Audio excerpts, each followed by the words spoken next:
Okay, magandang gabi sa inyo. Nandito lang ako na um, isang kakaibang vlog ngayon. Isang magandang payo para sa mga nagbabiyahe na kailangan natin na maging may gusto ko lang ipayo na dapat mahaba yung pasensya natin. Pag may mga motor or may mga sasakyan na muntik tayong madadali o muntik tayong mabangga, nahabaan lang natin yung pasensya natin. Okay. Wag kayong wag yung gagawin makipag-away kasi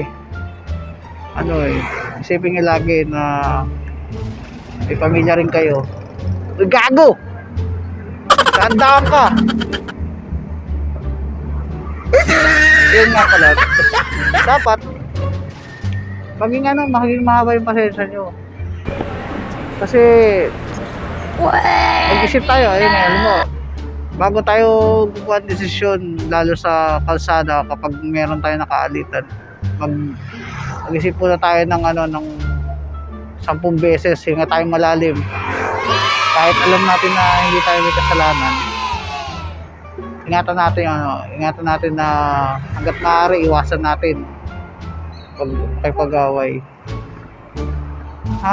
Wag tayong makipag-away kasi mahirap 'yan.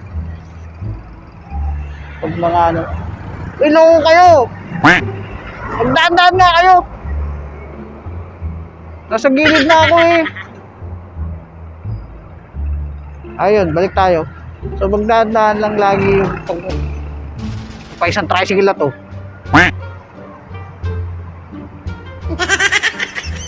So yun, may mga time na ganun talaga, may mga kaaway, may mga pasaway talaga mga rider or mga motorista na kahit tayo yung maingat pero minsan madadamay tayo dahil sa yung e-bike na to kunti na naman, pako abuti mo, mga loko!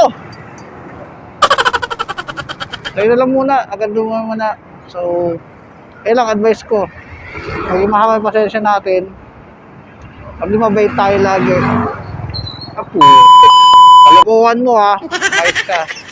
So, ang ganda lang muna. So, babiyahe muna ako. So, maging mahaba yung pasensya lang natin. Huwag tayong makipagtalo, huwag tayong makipag-away.